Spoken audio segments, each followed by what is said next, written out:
प्यारे छात्र छात्राओं, मैं हूं मंजिल कुमार गुप्ता और आप देख रहे हैं एनेक्सा क्लासेस, जिसमें कक्षा 10 का प्रश्नावली संख्या 8.1 का त्रिकोणमिति का यह चैप्टर है।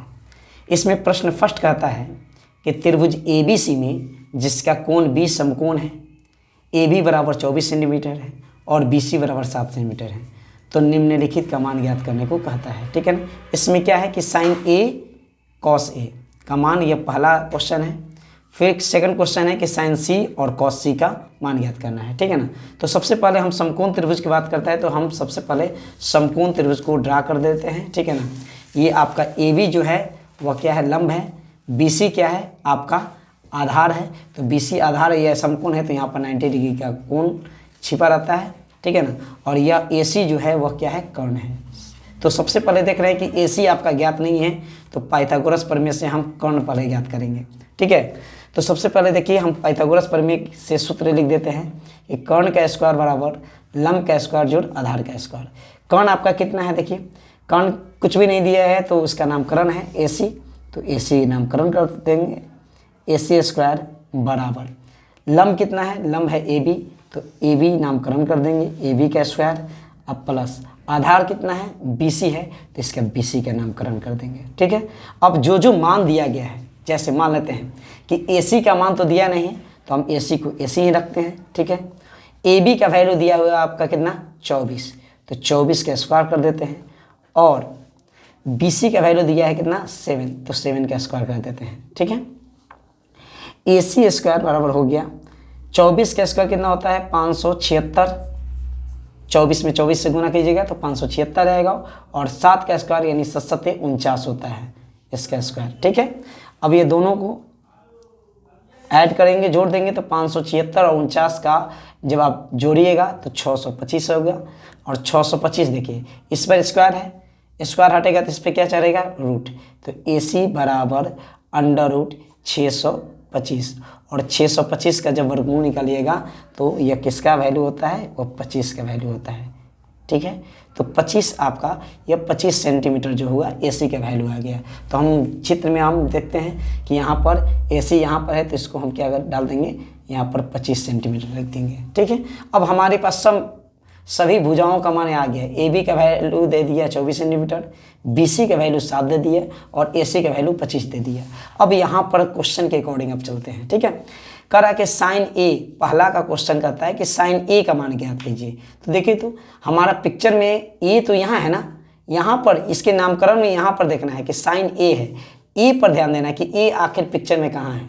अब देखिए पिक्चर में यहाँ A है, तो A के लिए मैं बता देता हूँ कि A के लिए लंब कौन होता है, जो इससे दूर होता है। जैसे देखिए BC जो है ना, जिसका वैल्यू 7 है, यही इसका लंब होता है।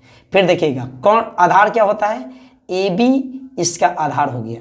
फिर देखिएगा A के लिए कर्ण क्या हो जाएगा, AC, यानी कि 25 सेंटीमीटर इसका कर्ण हो जाएगा। ठीक है। तो हम आते हैं, पहले हमको क्वेश्चन नंबर फर्स्ट का निकालना है। क्वेश्चन नंबर फर्स्ट का निकालना है साइन A का वैल्यू, और उसके बाद क्या निकालना है, कॉस A का वैल्यू। किसका वैल्यू निकालना है, कॉस A का वैल्यू। दोनों को हम निकाल देंगे। साइन A का मान साइन A का जो सूत्र होता है त्रिकोणमिति में, वह लंब बटा में कर्ण होता है, लंब बटा में कर्ण होता है। ठीक है। और कॉस के लिए होता है आधार बटा में क्या होता है, कर्ण होता है, आधार बटा में कर्ण होता है। चलिए तो देखते हैं A के लिए लंब क्या है। A के लिए देखिए, तो A के लिए लंब यहाँ ना है, BC न है। BC का वैल्यू कितना है, 7, और कर्ण कितना है, AC है, यानी AC का वैल्यू कितना है, 25, यानी कि पहला का आंसर 7/25 आपका राइट आंसर हो गया। ये पहला का बन गया। ठीक है ना। पहला का ही सेकंड देखिए, आधार बटा कर्ण कहता है कॉस का वैल्यू। आधार देखिए, तो A के लिए आधार क्या हो जाएगा, A के लिए आधार देखिए यह 24, यानी AB जो है वह आधार है, और कर्ण क्या है, AC है, तो इसका वैल्यू कितना है, 25। तो इसका आंसर हो गया 24/25। इसका आंसर 24/25 इसका राइट आंसर हो गया। यह पहला का दोनों मैथ बन चुका है। अब सेकंड का देखते हैं। सेकंड क्वेश्चन क्या कहता है कि साइन C का और कॉस C का वैल्यू याद करें। ठीक है। चलिए अब सेकंड नंबर